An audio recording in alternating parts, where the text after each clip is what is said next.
Bonjour, bienvenue sur le podcast Floraison. Exceptionnellement, nous diffusons ici 4 épisodes provenant du podcast Rebelles du genre. Ces 4 épisodes donnent la parole à Fran et Amal de DGR France, Deep Green Resistance, et à Banshee de Floraison. Elles racontent leur parcours féministe et reviennent sur l'annulation de notre conférence Écoféminisme et résistance à la Maison de l'écologie de Lyon en novembre 2022. Vous pouvez également retrouver tous les podcasts de Rebelles du genre sur Spotify et sur YouTube. Bonne écoute.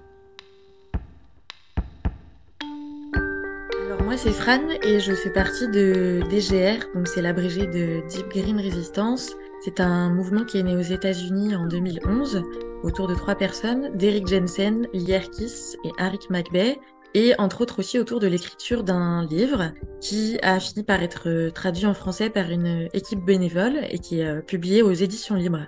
Donc le mouvement DGR est arrivé en France en 2018 à l'occasion justement de la traduction du livre. Et malheureusement, assez vite, il y a des accusations de transphobie qui pesaient déjà sur DGR aux États-Unis, qui ont également éclaboussé l'antenne française, qui ont mené à une première scission interne.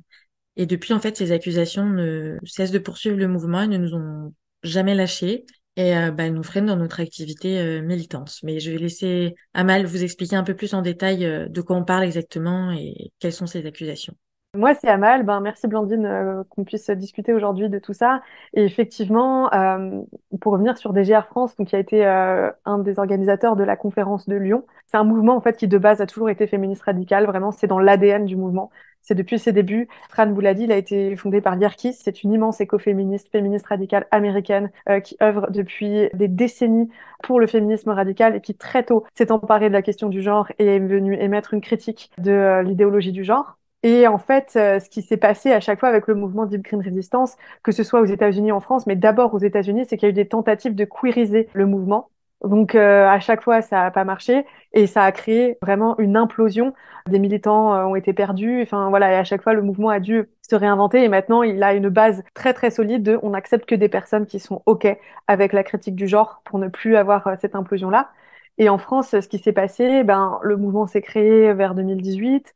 Et en novembre 2019, Peter Gelderloos, qui est un auteur connu notamment pour avoir écrit un livre qui s'appelle Comment la non-violence protège l'État, s'est mis à critiquer un des traducteurs de son livre, Nicolas Cazot, qui est aussi aux éditions Livres et qui a contribué à créer DGR en France. Il a écrit vraiment un article absolument humonde en disant tout un tas d'assanités sur Nicolas Cazot et en critiquant en fait la transphobie de Nicolas Cazot, mais indirectement il y avait DGR derrière aussi. Et cet épisode-là a donné lieu à un droit de réponse, mais aussi à une prise d'opposition claire et nette de DGR France en 2019 sur l'idéologie du genre et comment DGR France était un mouvement de féminisme radical critique de l'idéologie du genre. Aujourd'hui, on en paye les pots cassés, aux États-Unis aussi. Ça nous empêche énormément de pouvoir nous insérer dans les milieux militants. On est toujours attaqué, critiqué. Tout est beaucoup plus compliqué à cause de ça. Et Fran, dans son podcast qu'elle a fait avec toi, elle en parle vraiment très très bien de toutes les attaques qu'on reçoit à cause de ça. Et du coup, je pense que Floraison peut se présenter. Salut, moi c'est Banshee et je suis membre du podcast Floraison. Floraison est un podcast indépendant qui a été créé en 2019 et notre objectif est de soutenir l'émergence d'une culture de résistance écologiste, féministe et anarchiste. Et bien sûr, quand on parle de l'écologie et du féminisme, notre analyse va à la racine du problème. Donc c'est pour ça qu'on parle de féminisme radical et de l'écologie radicale aussi. Et on publie des podcasts, des interviews, des notes de lecture, des reportages, des articles, des fois des vidéos aussi. Et parfois, quand on est chanceuse, on a l'opportunité d'organiser des conférences. Et comme mes camarades ici à DGR, on est très consciente que l'exploitation des femmes et la destruction de la nature sont intrinsèquement liées. Donc, on était vraiment ravis d'accueillir les conférences Écoféminisme et Résistance à Lyon. D'accord, merci toutes les trois. Alors du coup, je vais vous poser cette question qui me vient. Pourquoi est-ce que vous avez choisi d'organiser cette conférence écoféministe et pourquoi à Lyon? On a voulu faire cette conférence pour une raison principale. Je ne sais pas si vous avez remarqué, mais en ce moment, ça fait 2-3 ans que le terme écoféminisme, il boom partout, dans tous les médias, on en entend parler. Ça gagne même les médias mainstream. Enfin, vraiment, il y a un regain d'intérêt total pour le sujet de l'écoféminisme. Mais ce qu'on observe, en fait, nous, en tant qu'écoféministes, c'est que c'est une récupération médiatique, une récupération académique, une récupération politique de l'écoféminisme. Et ce qu'on propose sous l'étiquette écoféminisme aujourd'hui, en fait, c'est quelque chose qui est complètement vidé de sens et du sens originel de l'écoféminisme. Parce qu'en fait, l'écoféminisme, c'est une analyse politique radicale des relations de domination de l'homme sur la nature, sur les femmes, et donc aussi des relations de domination dans les rapports de sexe. On avait vraiment ce souci de recherche de la vérité, de rétablissement de la vérité, de cohérence, d'enquête, ce qu'on trouve qui manque énormément dans tous les écoféministes qu'on nous propose à la télé ou dans les médias.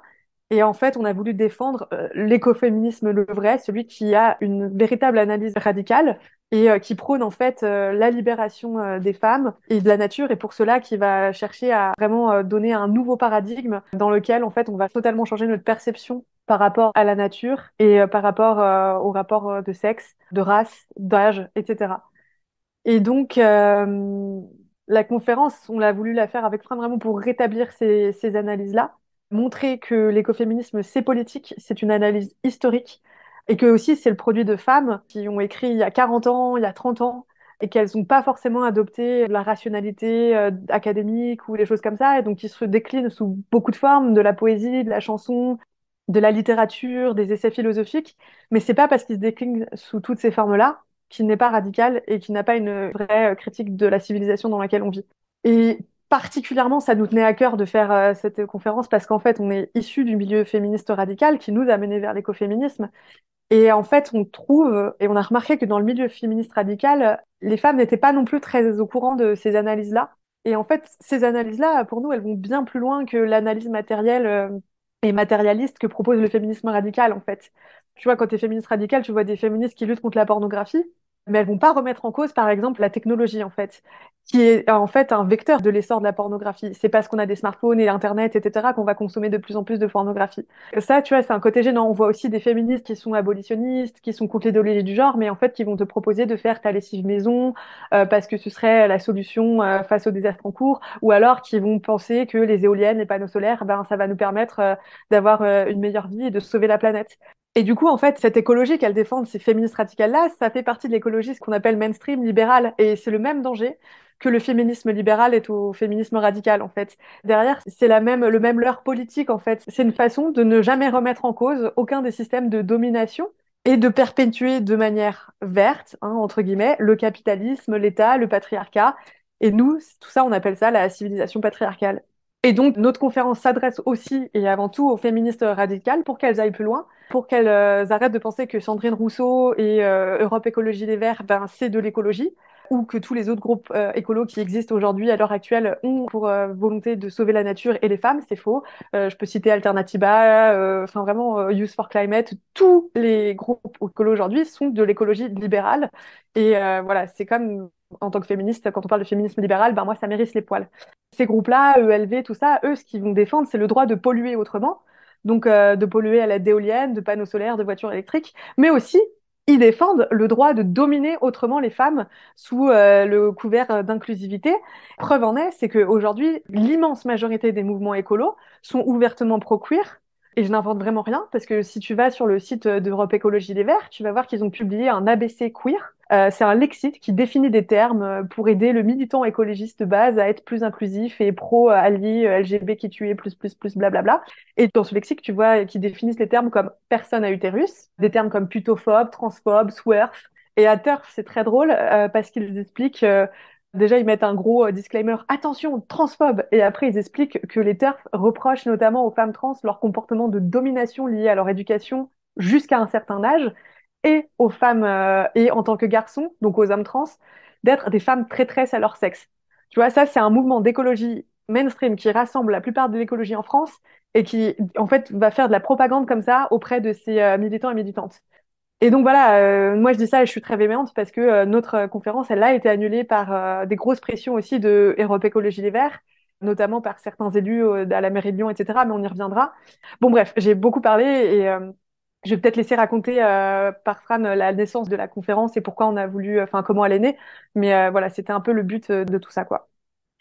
Et donc en fait, c'est comme ça que cette conférence est née pour synthétiser un peu les propos d'Amal. C'est une volonté croisée, premièrement, de faire découvrir ce sujet de l'écoféminisme à un maximum de personnes, surtout aux femmes, parce qu'en fait, pour nous, elles ont une place primordiale au sein de la lutte écologiste. Et puis, deuxièmement, c'est aussi pour redonner ces lettres de noblesse à l'écoféminisme et avoir un contenu qui soit juste, parce qu'on en avait assez de lire et entendre autant de choses fausses à ce sujet. Moi, j'aimerais quand même aussi préciser que pour nous, en fait, la conférence seule, elle ne suffisait pas. On est d'accord qu'on a besoin de contenu théorique, mais on a aussi besoin de mise en pratique, de faire en sorte que ce soit vivant, que les femmes puissent intégrer le sujet dans leur chair et que ça leur parle. Et c'est pour ça que l'intitulé de la conférence, c'est Écoféminisme et résistance, parce qu'il s'agissait pas juste d'une conférence, en fait, il s'agissait de tout un week-end axé sur l'écoféminisme et la résistance des femmes face à la civilisation industrielle. Et donc, on devait débuter avec la conférence, ensuite avoir un temps informel pour faire connaissance avec toutes les personnes qui sont présentes, parce que ça aurait été vraiment dommage de rater ça. Et ensuite, on voulait organiser la projection d'un film le soir. On hésitait entre le Gulabi Gang ou Woman at War. Que ce soit l'un ou l'autre, je vous invite chaudement à regarder les deux. Et ensuite, le lendemain, on devait faire un atelier entre femmes. Alors, bien sûr, entre femmes en non-mixité, hein, pour réaliser pendant cet atelier une grande frise chronologique avec toutes les dates marquantes de l'histoire des femmes, mais aussi des mouvements féministes, de féministes et écoféministes célèbres. Et ensuite, cette frise, allait la coller sur un mur dans l'espace public, dans une rue de Lyon. Et pour nous, c'était vraiment un moyen de visibiliser les femmes, de visibiliser la résistance portée par des femmes, et aussi de se réapproprier toute notre histoire à nous en tant que femmes, qui a quand même été beaucoup sapée par la prédominance du patriarcat dans nos vies. Et c'est vrai que pour ça, pour ce week-end, on avait quand même trouvé un peu l'endroit idéal au début pour accueillir tout le week-end. Mais malheureusement, c'est là que les ennuis ont commencé, en fait. Et je pense que là, je vais laisser la parole à Banshee pour qu'elle vous raconte un peu plus en détail ce qui s'est passé autour de la Maison de l'écologie. Merci, Fran. Oui, comme tu as dit, l'événement était censé avoir lieu dans la Maison de l'écologie à Lyon le week-end 19-20 novembre 2022. Et la raison pour laquelle on a choisi la Maison de l'écologie, c'était parce que le lieu est un lieu politique qui se disait sensible à nos idées. Et en plus, on a déjà fait 2 événements de floraison là au passé, et ces événements se sont très bien passés. Et en plus, ça coûte pas très cher d'avoir un événement dans la Maison de l'écologie, donc ça c'était en plus aussi parce que on a un petit budget. Et avant que je vais parler des événements qu'on a fait là-bas au passé, j'aimerais bien faire le point sur qui est la Maison de l'écologie et plutôt qui sont les personnes derrière ces lieux-là. Donc, la Maison de l'écologie est un tiers-lieu géré par des bénévoles. Mais en fait, il y a vraiment 4 personnes qui dirigent le lieu. Et ce qui est très important à noter est que 3 d'entre eux sont des élus de mairie, membres du Parti écologiste, donc membres du Parti EELV à Lyon. Et le Parti EELV est le parti politique dominant à Lyon. Pour revenir à notre relation avec le MDE, c'était en 2019 qu'on a vu un message sur l'Internet du fondateur de la Maison de l'écologie. Il a dit que la Maison de l'écologie accueille toutes les écologies, notamment celle qui nous intéresse, qui est l'écologie radicale anti-CIV. Donc, suite à ça, on les a contactés en disant qu'on a une conférence qui est vraiment sur ces registres-là, et ils ont accepté d'accueillir notre conférence qui s'appelle « Pour une écologie radicale ». Et cet événement-là, c'était un vrai succès. En fait, c'était le plus grand événement à ce jour dans la Maison de l'écologie. Donc, ils étaient vraiment contents avec nous, ça s'est très bien passé. Et puis, en janvier 2020, la Maison de l'écologie a accueilli un autre débat qu'on a organisé. Et cette fois, c'était un débat sur le capitalisme métropolitain qu'on a organisé. On a invité Isabelle Attard à cette occasion-là. Et pareil, ça s'est très bien passé. Puis, il y avait le COVID, il y avait le confinement, le temps est passé, mais notre ligne politique n'a pas changé. Donc, encore une fois, à la rentrée 2022, ils ont accepté d'accueillir notre conférence avec DGR sur l'écoféminisme et résistance.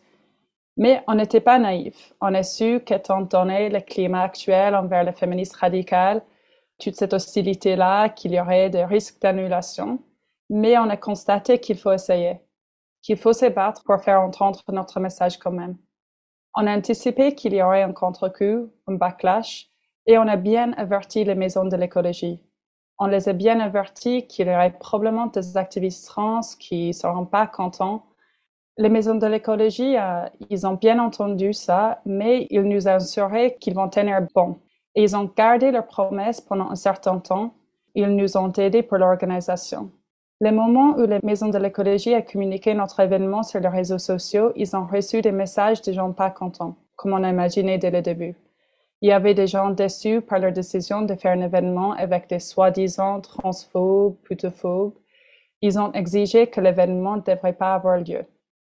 Les maisons de l'écologie ont géré ces critiques non fondées au début. Leurs bénévoles ont reçu environ un message par jour. Et par ailleurs, j'aimerais bien dire aussi qu'il y avait aussi pas mal de féministes qui les ont remerciés de nous ouvrir cet espace aussi. Mais c'était le samedi, une semaine avant l'événement, que tout a changé. Et je vais laisser la parole à Fran qui va expliquer ce qui s'est passé. Alors, qu'est-ce qui s'est passé, Fran et Amal, finalement, cette fameuse semaine, fin novembre 2022?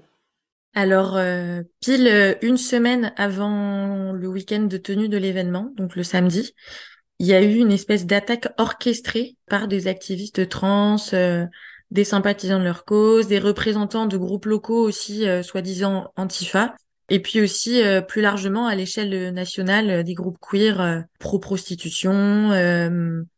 On a compris après, en menant une petite enquête, que c'est surtout des collectifs comme Voix des Terres qui a mené cette campagne de dénigrement et a incité vraiment à faire annuler cet événement. Et en fait, donc ce samedi-là, la Maison de l'écologie a reçu des centaines de messages, donc vraiment une vague de harcèlement en fait, hein. Mais pas seulement contre le lieu, mais ça visait aussi leurs bénévoles à titre personnel.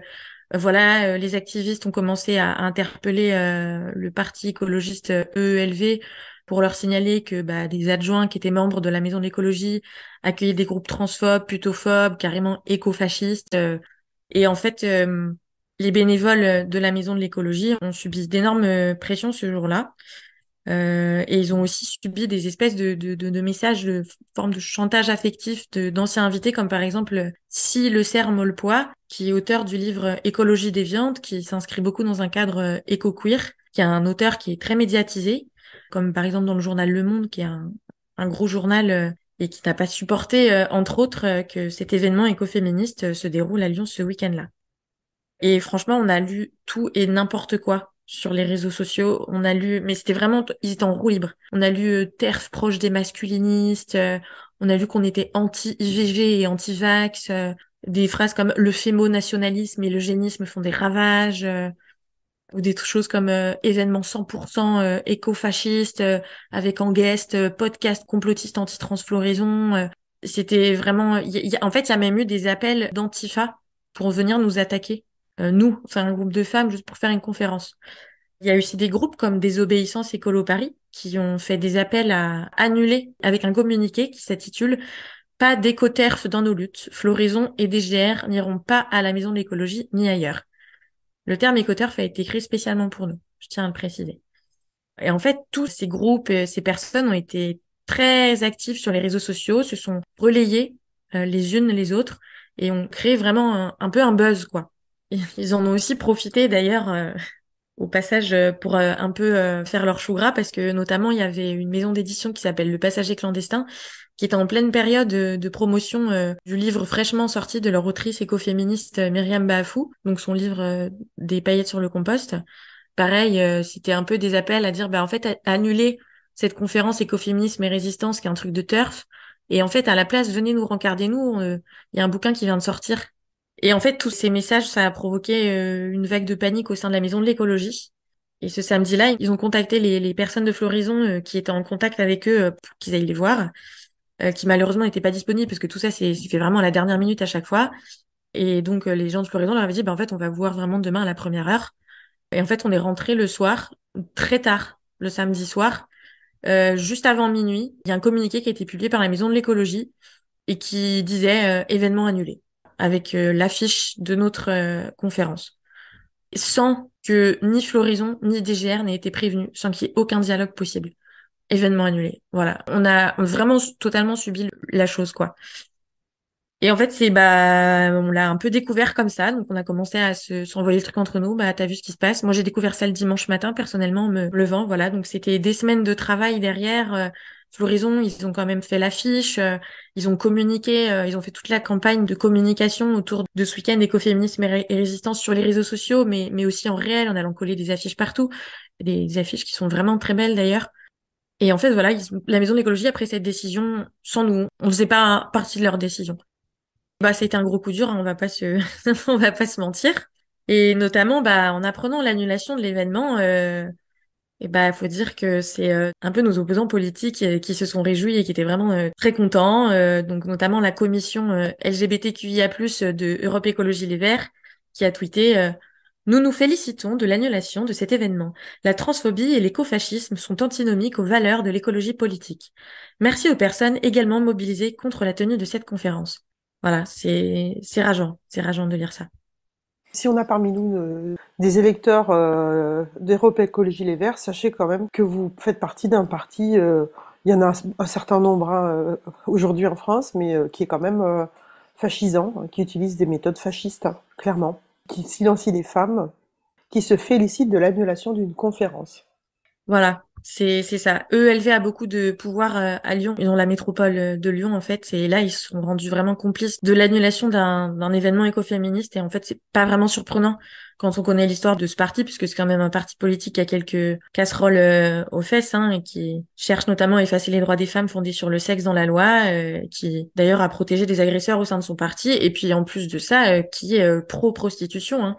Parmi leurs programmes, il y avait ça en fait. C'était l'abolition de la loi prostitution de 2016. C'est tellement triste parce qu'on sait aussi qu'il y a des vraies féministes à Europe Écologie Les Verts et qu'elles sont complètement silenciées, empêchées de parler et obligées d'accepter l'esclavage sexuel des femmes par la prostitution. C'est juste insupportable en fait.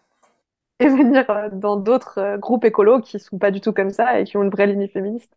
Voilà, je me permets. À un moment donné, c'est vrai que quand on fait le grand écart par rapport à ses propres valeurs. Mais d'ailleurs, c'est vraiment une question, la question politique, parce que récemment, là, en Espagne, toutes les femmes, les féministes radicales, ont appelé à voter à droite, parce que tous les partis de gauche sont en train d'effacer les droits des femmes, sont même en train d'effacer les femmes tout court. Et donc, il y a aujourd'hui un mouvement des femmes féministes d'Espagne qui votent à droite. C'est complètement hallucinant. Je crois que Banchi, tu veux parler? Oui, juste j'ai voulu dire aussi que à Lyon, il y avait beaucoup de groupes qui se réclament antifa et anarchistes qui ont fait beaucoup de pression sur la Maison de l'écologie. Et aussi, ils ont fait des menaces envers nous à Floraison et DGR en ligne. Et c'est juste, c'est tellement hypocrite parce que ces soi-disant anarchistes-là, ils n'ont pas hésité, pas du tout, d'utiliser le parti politique comme le ELV et juste le pouvoir local de la métropole pour faire taire des événements féministes. Donc, c'est des drôles des anarchistes. Le ELV a beaucoup de pouvoir à Lyon. Ils ont la métropole. Et ces anarchistes, soi-disant anarchistes, monarchistes plutôt, ils étaient prêts à collaborer avec eux pour maintenir le patriarcat. Ils ont demandé aux pouvoirs locaux, les membres de EELV, de faire taire les féministes. Ils disent qu'ils sont contre l'État, mais ils collaborent avec eux quand le but est de faire taire les féministes et juste pour écraser toute pensée subversive. Et plus globalement, écraser les femmes. Ouais, tout à fait. Non, ça a été vraiment très compliqué et on a été face à un rouleau compresseur. Enfin, je veux dire, quand on est un mouvement d'écologie radicale et de féminisme radical face à un gros parti comme EELV, ben clairement, ça nous compliquait vraiment la tâche. D'autant plus que on a entendu des bruits de couloirs ou voilà, on peut pas vraiment le vérifier, mais comme quoi vraiment ils se sont dit.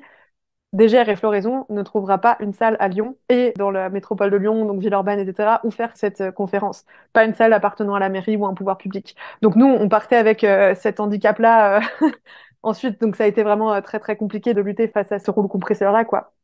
Mais du coup, moi, j'aimerais juste reprendre un tout petit peu sur toutes les attaques en fait qu'on a reçues. Et moi, ça me fait vraiment penser à un problème qui gangrène en fait aujourd'hui les milieux militants. Et donc, nous, on est vraiment la cible, c'est l'hostilité horizontale.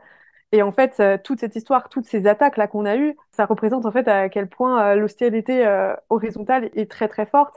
Et donc, moi, quand je parle d'hostilité horizontale, c'est une analyse qui est tirée pas mal de Deep Green Resistance aussi, mais qui montre que en fait, quand il y a deux groupes qui ont l'air d'avoir un objectif commun, comme lutter contre les systèmes d'oppression et de pouvoir, et ben en fait, ils finissent par se combattre l'un et l'autre plutôt que le pouvoir justement. Et c'est exactement ça qui permet de maintenir le pouvoir en place, en fait, c'est l'hostilité horizontale. Au lieu de combattre le roi, les serfs se combattent entre eux. Enfin, c'est vraiment diviser pour mieux régner, quoi. Et donc nous, comme l'a montré Fran et Banshee, nous on a vraiment été attaqués par des milieux qui sont censés être de notre bord, qui sont censés être écolos. Bon, je pense que j'ai assez démonté l'écologie libérale tout à l'heure pour montrer que c'est pas vraiment le cas, mais bon, ça c'est regrettable. Après, il y a d'autres attaques qu'on a vécues et qui ont été très dures aussi à digérer, c'est les attaques au sein du propre milieu féministe. Et on va en parler aussi parce que ça fait partie de l'hostilité horizontale. On est des féministes radicales, on est là pour la libération des femmes et on a été attaqués par des femmes qui sont censées avoir le même objectif que nous. Donc, on a subi des commentaires de certaines militantes expliquant qu'en fait, de base, dès l'organisation de cet événement, on n'avait pas su le faire et en fait, on mettait les femmes en danger, notamment en choisissant la MDE, alors que, bon, Banshee a montré pourquoi on avait choisi la MDE, c'était un partenaire de confiance hein, de base. On a été critiqué de manière véhémente aussi parce que en fait, oui, voilà, on mettrait les femmes en danger, on savait pas organiser. Et aussi, on a subi du doxing de la part de femmes qui se disent féministes radicales. Et on trouve ça vraiment très, très grave. Parce que nous, on est en droit de vouloir nous protéger pour de bonnes raisons. Enfin, voilà, il y a une déferlante qui est arrivée juste sur une simple conférence. Donc, voilà. Donc, effectivement, être doxé, c'était vraiment pas très agréable et c'est même très grave. Le doxing, en fait, c'est quand on révèle la véritable identité d'une militante féministe qui aurait, à un moment ou à un autre, soit adopté un pseudo, soit voilà, restreint en fait tout ce qui concernait sa vie privée pour pas qu'ensuite elle soit harcelée en ligne ou en réel et victime de violences. Donc si je résume, on a rendu public des identités ou des données personnelles de vous, les organisatrices, et ce sont des femmes qui ont fait ça. C'est ça, tout à fait. Et en plus, elles vous ont accusé de mettre en danger des femmes. Tout à fait. Et ensuite, Voilà. et en plus, non seulement, voilà, et les autres attaques véhémentes qu'on a reçues, c'est qu'en plus de nous accuser de mettre en danger d'autres femmes, de révéler nos identités, etc., elles ont incité les femmes à ne pas venir à la conférence parce que ça serait trop dangereux pour elles. Enfin, voilà. Donc, on a beaucoup de femmes qui nous ont dit, bah non, moi, je viens pas, j'ai trop peur et tout. Et je pense que le discours véhiculé par ces femmes-là a contribué à ce qu'elles restent chez elles et qu'elles aient peur. Et nous, on lutte justement pour montrer qu'il faut qu'on se batte et qu'on arrête d'avoir peur, quoi. Et du coup, voilà, moi, c'est un appel que je souhaite faire ici maintenant et prendre la parole au sein de Rebelles du genre. Je pense que c'est utile parce qu'il y a trop de femmes, en fait, qui continuent de lutter avec des personnes et des femmes toxiques dont émanent ces comportements d'hostilité horizontale et qui ne font rien, qui pensent que c'est normal ou qui pensent que, voilà, non, ce n'est pas normal. Les comportements toxiques conduisent à l'hostilité horizontale et ce n'est pas acceptable dans tout milieu militant et même quand ça vient de femmes. Et c'était vraiment l'appel que je voulais faire à toutes nos auditrices. Voilà, c'est pas normal et c'est pas acceptable et c'est pas ça militer et c'est pas ça qui fera avancer la cause et la liberté des femmes. D'accord. Merci. Et du coup, qu'est-ce que vous avez mis en place pour que cette conférence, elle puisse se faire dans de bonnes conditions de sécurité, sachant quand même que, pour rappeler, hein, la mise en danger, c'est pas vous, hein, le danger, c'est l'agresseur. Comme dans toute situation d'agression, le seul responsable, c'est l'agresseur. C'est pareil quand une femme est victime d'une agression sexuelle, c'est pas le problème de sa jupe ou de si elle avait bu, hein, et donc là, c'est exactement la même chose. Le problème, c'est l'agresseur. Donc, on peut pas inverser comme ça les responsabilités. Et quand on vous dit vous mettez en danger des femmes, non, non, non, non, non. S'il n'y a pas d'agresseur, il n'y a pas il y a pas de danger. Oui, totalement d'accord. Merci Blandine de le rappeler, ça fait toujours du bien à entendre. Comme je le disais tout à l'heure, apprendre l'annulation de la conférence, ça a été un coup dur pour nous, hein. Moi, j'en ai pleuré en me levant le dimanche matin et en découvrant tous les messages. Mais ça nous a pas laissé sur le carreau. Et dès le dimanche matin, on s'est organisé une visio entre nous pour gérer la situation.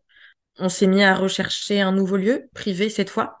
En même temps, on lançait des devis pour avoir un service de sécurité parce que pour nous, c'était important de permettre aux femmes qui venaient de pouvoir assister à l'événement en toute sûreté. et de vraiment pouvoir être là, de devenir, d'être présente à un événement politique de manière safe en fait. On sait aussi qu'il y a d'autres femmes, que ça soit en France ou partout ailleurs dans le monde, qui sont confrontées aux mêmes problèmes et qui n'hésitent pas à engager un service de sécurité. Et pour nous, en fait, si c'est le prix à payer pour avoir des espaces d'émancipation politique, bah, on le paiera, en fait. Parce que ça doit pas se faire dans la douleur, c'est la souffrance et la violence, c'est pas normal, même si on comprend très bien les mécanismes et les rouages qui sont à l'œuvre derrière pour nous empêcher de nous émanciper politiquement. Dans la foulée, on a aussi créé une cagnotte en ligne et on a lancé toute une campagne de communication sur les réseaux sociaux. Alors d'abord pour rattraper la grosse bourre de la Maison de l'écologie qui, en disant que notre événement était annulé, nous coupait l'herbe sous le pied parce qu'on avait déjà plein de personnes qui voulaient venir, qui se sont dit bah du coup ça va pas avoir lieu, je prévois autre chose de mon week-end. D'ailleurs, il semblerait que stratégiquement la date du raid contre la Maison de l'écologie une semaine avant l'événement ait été choisie de manière à ne pas nous laisser la possibilité de nous organiser pour pouvoir assurer la conférence. Donc, on a lancé cette campagne de communication pour dire la conférence est maintenue. On a aussi lancé une campagne de com pour demander aux gens qui le pouvaient de nous soutenir financièrement. Et en plus, en place de ça, on a mis toute une stratégie en place pour être sûr de pouvoir filtrer toutes les personnes qui allaient venir assister à la conférence parce que on se méfiait et on redoutait que des personnes, des activistes trans ou sympathisants de cette cause-là profitent de la tenue de l'événement pour venir et bah juste foutre le bazar quoi. Voilà, et donc en 4 jours, ben on a réussi à faire tout ça. Vraiment en 4 jours quoi, c'est fou. On a réuni suffisamment d'argent pour avoir un lieu et payer un service de sécurité. On a réussi à trouver d'ailleurs un nouveau lieu. On a réussi à mettre en place une stratégie pour être sûr que toutes les personnes qui viennent soient OK et soient pas hostiles à DGR ou Floraison. Et du coup, bah, j'en profite encore ici pour remercier toutes les personnes qui ont permis, grâce à leur contribution, que cet événement se tienne. Et aussi remercier les très nombreuses personnes qui nous ont envoyé des messages de soutien. Parce que, en fait, ça nous a aidé à tenir le coup et à prendre conscience que bah, on est loin d'être un petit groupe isolé et qu'en fait, il y a plein de gens qui partagent notre analyse féministe ou qui en sont sympathisants et qui acceptent pas les tactiques d'intimidation honteuses qui ont été déployées pour faire taire des femmes qui osent penser différemment. C'est fou parce que moi, quand j'y repense, il y a quelque chose qui me marque, en fait. C'est qu'il y a, à aucun moment, personne parmi nous a évoqué la possibilité juste d'abandonner, de pas tenir la conférence. À aucun moment, quelqu'un dit, bah, sinon, bah, on fait rien. C'est tout de suite, on s'est appelé et on a commencé à réfléchir, à dire, bah, ok, bah, qu'est-ce qu'on fait? Comment on fait les choses? Qu'est-ce qu'on met en place? Voilà. Et en fait, ça me rend vraiment très fière de nous et pour moi, en fait, l'esprit de la résistance, c'est vraiment ça, quoi. Et oui, Blandine. Je voulais le dire aussi, merci aussi à toutes les femmes et aussi aux hommes qui nous écrivent à nous, Rebelles du genre, pour nous soutenir. C'est exactement pareil, parce qu'en fait, on est bien dans cet esprit de résistance par rapport à ce rouleau compresseur de l'idéologie transactiviste. Vous imaginez pas ce que ça fait comme bien d'entendre des messages ou de lire des messages de soutien de personnes qui nous disent que ça a changé quelque chose pour elles, cette parole qu'elles ont entendue. Je remercie celles qui nous écrivent et je remercie aussi du fond du cœur toutes celles qui acceptent de témoigner. Parce que c'est ça qui rend la résistance possible, c'est le fait de pas se sentir seul. Voilà. On va poursuivre après ce petit moment cœur-cœur. Amal, tu veux poursuivre peut-être? Ah ouais, non, bah merci de ce message. Et c'est vrai, vous avez bien raison. Et c'est vrai qu'il faut vraiment qu'on remercie toutes ces personnes-là. Moi, je voulais juste revenir en fait sur. Ouais, on a été combative, ça a été hyper chouette, mais il faut pas oublier qu'en fait, ça a des séquelles, une annulation pareille, et aussi la façon dont on s'est organisé après. Pour les lieux qui nous ont accueillis, ça a eu des séquelles aussi en fait. Quand on a décidé de choisir un lieu, on a pris un lieu privé comme l'expliquait Fran, et on leur a pas expliqué. On avait trop peur. On leur a pas expliqué qu'on était une conférence écoféministe, DGR, floraison, radicale, tout ça. Pour la petite histoire même, enfin, on a trouvé le lieu, le patron m'appelle, etc. Et à un moment, il me dit, ah, mais vous faites de l'écologie? J'avais dit, oui, on fait vite fait de l'écologie. Ah, mais je vais vous présenter, je vais ramener un élu. Moi, j'ai un élu écologiste de la mairie de Lyon. Il va venir, ça va l'intéresser. Et moi, mon cœur est tombé par terre. Je me suis dit, non, non, c'est pas possible, on va être à nouveau annulé sur un lieu vraiment privé qui n'a rien à voir et tout. Et du coup, j'ai sorti les trésors de l'imagination et je lui ai balancé un SMS, mais c'était vraiment genre, notre conférence est en réalité réservée aux femmes. On y parle naturel et féminin sacré. Nous préférons qu'elle reste privée et que les familles qui participent se sentent à l'aise de laisser parler leur spiritualité et sentiment de nature.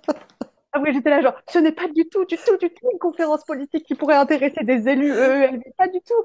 Mais nous nous sentons bien dans votre lieu. Il correspond parfaitement au thème que nous abordons, le soin, l'intériorité, les joies de la contemplation de la nature. Bref, j'ai fait des tartines. Le mec a pensé que j'étais folle. Mais toujours est-il qu'on a eu notre lieu. On fait notre conférence. On a extrêmement bien filtré les profils et tout. Enfin, tout va bien, tu vois. Et là, en plein milieu, on fait une pause et on nous apprend qu'il y a un raid sur ce lieu qui nous accueille. Et ce raid de commentaires négatifs sur Google. Donc des commentaires très très drôles, hein, du genre ce lieu accueille des collectifs transphobes et les tapas sont froides. Et du coup, voilà, des trucs comme ça. Donc, on a pu créer un moment de soutien énorme où tout le monde allait recommander derrière, etc. Mais pendant un certain temps, là, je suis allée vérifier, c'est plus le cas, mais pendant 2 ou 3 mois, les mots-clés Google du lieu, c'était transphobe. C'était bar à cocktail, transphobe, blablabla, blablabla. Et du coup, ça a été très préjudiciable pour eux. Et tapas Et froide. tapas froide, et tapas froide. Non, mais enfin, voilà. Et ça me fait penser qu'en même temps que nous, notre conférence était annulée, il y avait la conférence de la Fabrique de l'enfance transgenre qui avait été annulée à Lille, à Paris et à Lyon aussi. Et à Lyon, elles avaient réussi à trouver comme nous un lieu alternatif. Et pareil, il y a eu des impacts sur ce lieu. C'est un restaurant. Il y a des gens qui sont des militants Traz, Antifa, tout ça, qui sont allés vraiment manifester devant le restaurant. Et voilà, en fait, ça a des impacts derrière. En fait, c'est délétère pour tout le monde. Et moi, je tiens juste à dire, c'est pas pour protéger les lieux qui nous accueillent ou quoi que ce soit. Mais nous, quand on fait ces trucs-là, en fait, on dit pas au lieu qu'on est DGR et Floraison. Enfin, on le cache, quoi. Voilà. Ok, donc la conférence a eu lieu et maintenant, qu'est-ce que vous aimeriez dire à ceux et à celles qui ont essayé de vous silencier aussi violemment, qui ont essayé de vous annuler, d'annuler votre travail? Voilà, droit de réponse. Eh ben, merci pour ce droit de réponse, Blandine. Je pense que, en fait, on nous attribue beaucoup de mots. Certains, d'ailleurs, sont inventés exprès pour nous. On nous critique, on nous reproche beaucoup de choses et notamment, voilà, on a pu vous lister déjà un certain nombre de termes. En revanche, on nous laisse jamais l'occasion de justement apporter un droit de réponse, de nous défendre. Et de manière très générale, c'est très souvent des gros amalgames qui sont faits pour nous assimiler avec l'extrême droite, en fait, parce que comme ça nous met du mauvais côté du panier et puis hop, c'est bon. Brûler des GR et floraison et voilà. Donc je pense que parmi tout ce il y a notamment le terme d'écofascisme qui revient très souvent, surtout à l'encontre de DGR. Alors déjà, tout d'abord, c'est une mauvaise utilisation du terme fascisme. Le terme fascisme, il a une définition précise, il a un sens politique, il renvoie à des événements historiques.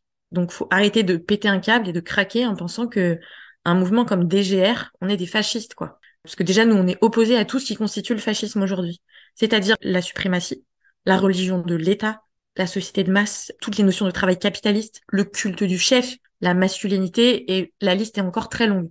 En gros, on pourrait dire, le fascisme, il est pour la vitesse, nous, on est pour la lenteur. Le fascisme, il fait l'apologie de la masculinité, nous, on a une analyse féministe radicale.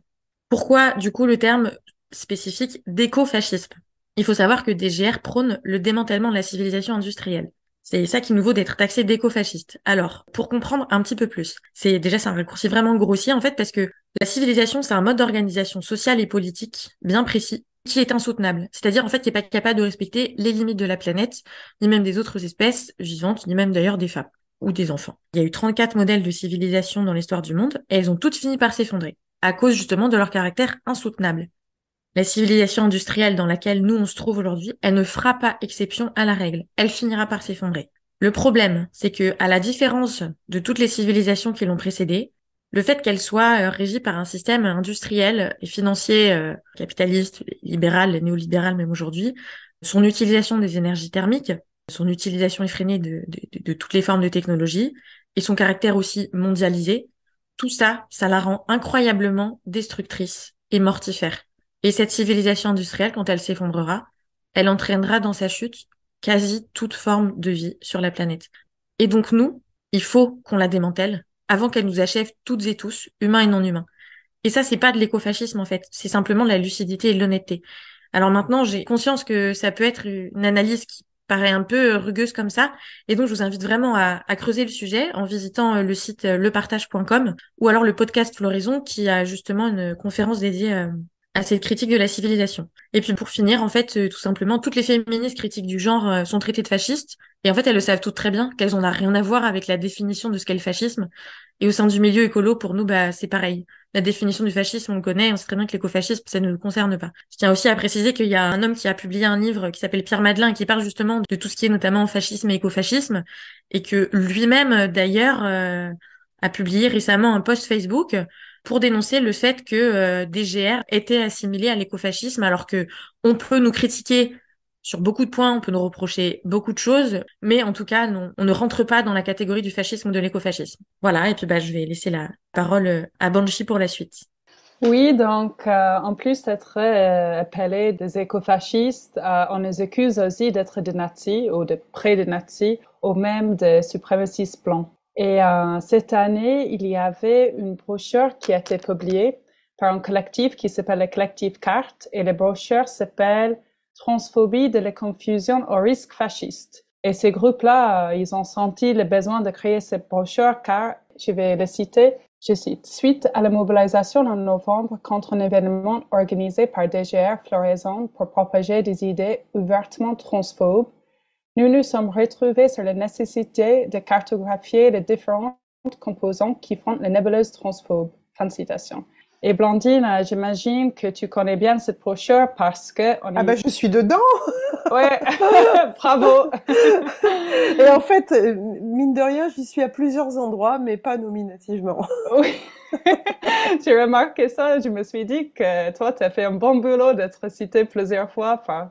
Oui, il y a Rebelle de genre, il y a aussi DGR, Floraison, nous sommes toutes ciblées. Et aussi, dans cette brochure, il y a une cartographie qui est juste hallucinante, qui nous associe, ainsi que d'autres groupes féministes géniaux comme le mouvement TENI, SIAM, qui lutte contre le GPA, Oser le féminisme, Résistance lesbienne, et aussi d'autres groupes technocritiques comme PMO, et on nous associe à l'extrême droite. Juste comme ça, il n'y a pas vraiment de preuves, mais on nous associe à l'extrême droite. Et selon cette cartographie-là, on a des liens avec le mouvement identitaire et des catholiques traditionnalistes aussi. Et moi, je le savais pas, mais maintenant, je le sais. Et Blandine, il faut que tu retires mon épisode que j'ai fait moi-même parce que on va perdre dessus de mes potes Stéphane Edouard et Julien Rochety s'ils écoutent. Écoute, je vais rapatrier quelques millions. Je vais demander à mes potes du Vatican aussi de nous aider à survivre. Il vaut mieux en rire, mais c'est le truc qui était fait par un groupe qui s'appelait La Meute, je crois. Hein. Ça, ou La Horde. La Horde. Oh oui, La Horde. Ouais, c'est ça, ouais, La Horde. Un torche-cul qui a circulé comme ça. Franchement, il y a des gens qui doivent vraiment avoir une pauvre vie, s'ennuyer beaucoup. Ouais. Et moi, je les plains beaucoup d'avoir aussi peu de vie pour pouvoir fantasmer tout ça. Et franchement, voilà, heureusement qu'on est là pour remplir leur vie, quoi. Ouais. Et il ne nous a pas cités, c'est plus facile de nous taxer avec ces termes vraiment, vraiment graves et diffamatoires. Et bien sûr, ils n'ont pas cité notre travail. Oui, ils ont créé cette brochure au nom d'une prétendue lutte contre l'extrême droite, le fascisme, l'antisémitisme et le suprémacisme blanc, et aussi le néonazisme. Et je vais juste citer quelques parties de cette brochure pour celles qui ont de la chance de ne pas avoir lu parce que c'est fou. Je cite, « Lorsque le turf moderne commence à interroger le lien entre les juifs et les personnes transgenres, elle avance sur un terrain déjà qu'un génocide a déjà recouvert de sang. De même, lorsque le turf ou les nazis insistent sur le fait qu'il n'y a que deux genres, Yale renforce le génocide culturel perpétré contre les cultures indigènes par les colonisateurs européens dans le monde entier. » Et on peut également lire aussi que, je cite, « Le turf use d'arguments complètement similaires dans leur forme, voire identiques, que ceux utilisés par les néo-nazis et suprémacistes blancs qui prônent la violence envers les trans, et qu'il n'est pas inexact de considérer le mouvement turf comme une forme directe de suprémacisme blanc. » Fin de citation. Et pourquoi ils ont dit tout ça? Parce que les arguments utilisés aujourd'hui pour nier l'accès aux toilettes pour les femmes trans partagent la même origine que les arguments utilisés lors de l'époque des droits civils pour justifier la ségrégation. Fin de citation. Donc, selon ces transphils-là, l'idéologie féministe qui veut protéger les femmes en refusant la présence d'hommes dans les espaces réservés aux femmes, comme les vestiaires, les prisons, les toilettes, les refuges pour les femmes violées, et la ségrégation raciale et les lois nazies, c'est pareil. Donc, leur sophisme peut se résumer ainsi. Le nazisme exclut, donc l'exclusion, c'est du nazisme. Selon les créateurs de cette brochure et tous les groupes qui l'ont partagé comme Voix de Terre et Désobédience Écolo Paris, Désob Paris, j'aime bien dire, les femmes qui veulent réunir sans leur oppresseur sont des nazis. Et ouais, on n'a pas besoin de nous fatiguer en réexpliquant l'importance des espaces réservés aux femmes. Tout le monde les comprend. Tout le monde comprend l'importance de ces lieux, sauf les gens qui s'en fichent de la sécurité des femmes, sauf les gens qui nient l'humanité des femmes. Et oui, Blandine? Oui, donc en gros, on est accusé d'à peu près tout. J'ai pas lu dans la liste qu'on était accusé de manger des bébés et de tuer les bébés pandas. Et le réchauffement climatique aussi, c'est nous. Ouais, Parce que quand même, je nous trouve ultra... Enfin, on est un peu sur tous les fronts, là, dans leur délire, là. Hein. ouais, Nazi, responsable d'un génocide, waouh, et d'un génocide, je dirais a posteriori. Le génocide des indigènes, c'était quoi le truc des populations, des natifs américains? le génocide culturel perpétré Mm. contre les cultures indigènes par les colonisateurs européens dans le monde entier. Tout Dans ça le parce monde qu'on veut entier. pas de pénis dans nos vestiaires, quoi. Ouais, c'est simplement ça, parce Ah qu'ils ouais. n'ont pas cité notre travail pour montrer qu'on est réellement des fascistes. Bichette. Un peu cher. Du coup, moi, je vais reprendre parce que, effectivement, en fait, on nous traite de fascistes, de nazis, et c'est cool qu'on puisse débunker tout ça, mais il y a aussi, à nouveau, et je pense qu'il y a un truc qui est très spécifique aux écoféminismes et l'écoféminisme qu'on défend, c'est l'accusation d'essentialisme conjointe avec celle qu'on a vue récemment, notamment DGR a été dans une cartographie éditée par Politis, associée vraiment, encore une fois, à des groupes d'extrême droite, et on lui a reproché la naturalité slash essentialisme. Et voilà, on est sur Rebelle du genre. Je pense que la critique de l'essentialisme, on l'a toute bien comprise. On sait très bien que nous, on lutte pas et on pense pas que le sexe définit le genre et que du coup, parce qu'on est né femme ou homme, ça voudrait dire qu'intrinsèquement, naturellement, on a des comportements de genre qui sont liés à ce sexe-là. En revanche, il y a ce constat biologique qui est vrai, quoi. Il y a des sexes féminins, il y a des sexes masculins et ce constat biologique crée une oppression. En fait, l'oppression, elle est basée sur ce constat-là. Moi, je voulais plus revenir sur cette question d'essentialisme slash naturalité. En fait, derrière, il y a l'idée que nous, on serait des grands idéalisateurs de la nature et que on encenserait une certaine forme de vie, notamment des vies de groupes humains qui ont existé sur Terre et qui étaient là bien avant nous ou qui sont encore là aujourd'hui. Je suis plus sûre des chiffres, mais je crois qu'il existe une quarantaine encore de sociétés de chasseurs-cueilleurs dans le monde. Et du coup, moi, j'aimerais revenir là-dessus parce qu'en fait, on n'idéalise pas la nature. Si on idéalisait la nature, en fait, on ferait comme toutes les personnes qui idéalisent vraiment la nature, qui la détruisent d'un côté et qui font des espèces de conservation à côté, comme des parcs, etc., mais qui s'autorisent de pouvoir aller détruire tout ce qu'ils considèrent comme moche dans la nature. Ah, ça, c'est pas une espèce d'arbre très jolie, c'est pas grave, je peux la couper, tu vois. Nous, on n'est pas du tout comme ça. On pense que toute chose a une valeur pour elle-même et que tout élément vivant de la nature, que ce soit des végétaux ou des animaux, ont une valeur intrinsèque pour eux-mêmes et pas pour servir l'humain. Et donc, il n'y a aucune idéalisation de la nature derrière tout ça. Il y a juste un changement de paradigme total où l'humain n'est plus au centre et où tout est un équilibre. Et ça s'appelle le biocentrisme, en gros. Ensuite, par rapport à cette idéalisation des groupes humains qui n'ont pas été du modèle civilisationnel et qui ne sont pas du modèle de la civilisation industrielle notamment, encore une fois, nous, on n'idéalise pas non plus ces groupes-là.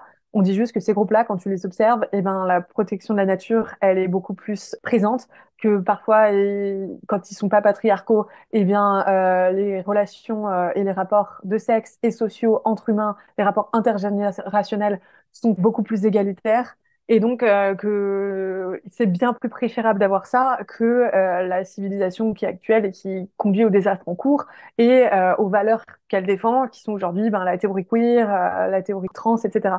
Donc, pour ces questions d'essentialisme, ça me semblait important d'avoir ce droit de réponse-là. Mais encore une fois, à chaque fois, c'est comme pour le fascisme, le nazisme, à chaque fois qu'on nous fait ces remarques-là, ce n'est jamais étayé de rien. On n'est jamais cité, aucune phrase qu'on a dite n'est citée. C'est toujours, non, DGR, floraison, les femmes qui ont fait la conférence de Lyon, ce sont des éco-TERF, des fascistes. Ah oui, il y a un terme aussi qui revient assez régulièrement, eugéniste et validiste.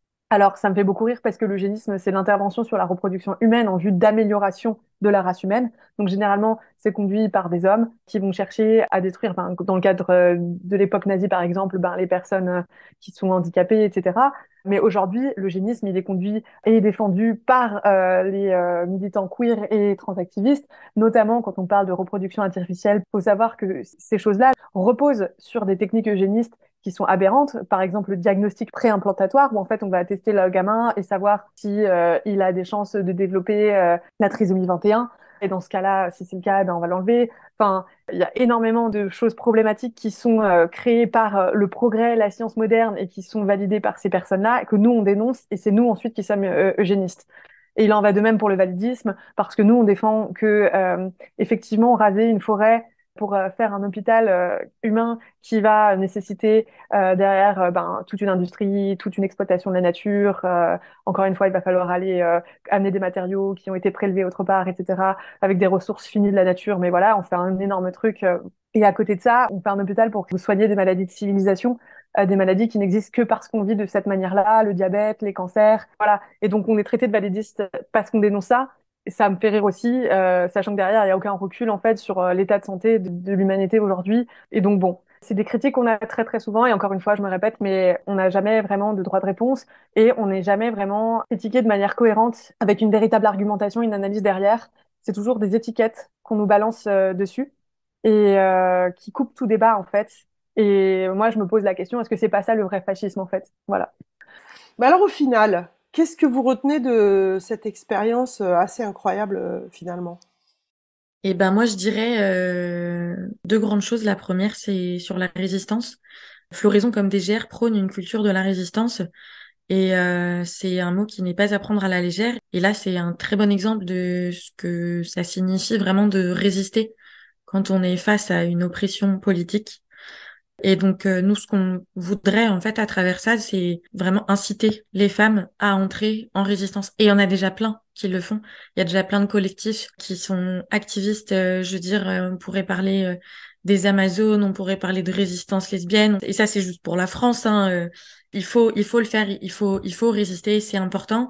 Et le deuxième point, c'est que en fait, quand on commence à penser en termes de d'organisation et de stratégie et de tactique, et ben ça porte ses fruits et ça paye. Et moi, c'est pas la première fois que je le note. Et ça, c'est un autre grand atout des GR. Et moi, c'est pour ça que j'y suis aussi. C'est tout l'apport stratégique et le fait d'avoir une analyse, d'être capable de définir clairement le problème et ensuite, en fonction de ça, de poser un objectif qui va être la résolution du problème. Et c'est aussi pour ça que DGR tient à sa ligne féministe radicale. C'est parce que pour nous, l'un des fonds du problème, c'est ça aussi. C'est le patriarcat et c'est même de manière plus générale tout ce qui est oppression, exploitation et domination de la nature, des femmes et des enfants. Et voilà, en fait, bah là, on a réussi à s'organiser de manière stratégique et tactique en faisant en fonction des paramètres qu'on avait, en remettant en question ce qu'on avait mis en place et qui n'avait pas fonctionné. Et au final, ça a payé. On a pu tenir la conférence. Voilà, donc c'est vraiment les deux mots à retenir et c'est marrant parce que bah, il y en a un des deux, c'était l'un des intitulés du week-end. C'est résistance et stratégie. Voilà. Merci à toutes les trois. Est-ce que l'une de vous veut ajouter quelque chose encore? Moi, je voulais juste dire, si jamais vous avez un local dans votre ville ou si vous avez, vous connaissez un endroit, on serait ravis de pouvoir se déplacer dans toute la France, faire la conférence. On y travaille encore, on essaie de l'améliorer et on a vraiment pour but de la propager au maximum. Et cette Ok. fois, de la tenir en entier. C'est-à-dire de faire tout le week-end. Pas juste une conférence, mais de pouvoir échanger aussi avec toutes les femmes et aussi les hommes qui se seront déplacés, de voir un film, d'être ensemble dans ce moment de résistance, de faire l'atelier. Et là, alors on a eu la chance de pouvoir faire l'atelier autour de la frise chronologique dans un autre contexte et on était très contente de la tester et ça a vraiment très très bien rendu et c'est très chouette. Et on aimerait pouvoir donner cette chance, cette occasion, cette opportunité à toutes les autres femmes qui en ont envie. Voilà, je sais pas si Banshee, tu veux ajouter un mot? Oui, j'aimerais bien, comme vous avez dit, je veux remercier les femmes qui se sont déplacées de tout le coin de la France parce que, oui, il y avait des femmes qui sont venues, elles n'ont pas beaucoup de moyens et l'événement, il y avait un risque que ça soit annulé et comme Amal a déjà expliqué, il y avait quelques femmes malheureusement qui ont dit non, faut pas y aller pour des raisons de sécurité. Mais il y avait beaucoup de femmes courageuses qui sont venues malgré tout ça. Et aussi, je veux remercier particulièrement les Amazones.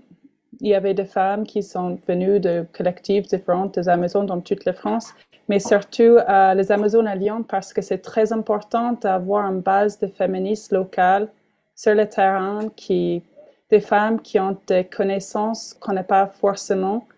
Ces femmes-là, les Amazones de Lyon, elles nous ont beaucoup aidées concernant le lieu et juste, elle nous a donné beaucoup de soutien moral et Et à la soirée, elles ont fait la fête avec nous. Et oui, je veux dire ça à la fin. On a vraiment dansé à la fin. C'était génial. On a fait la fête. Après la conférence, on a vraiment fait la fête et ça a fait du bien. Et on était si contentes de retrouver toutes ces personnes-là. Et c'était une bonne soirée, une belle soirée à refaire.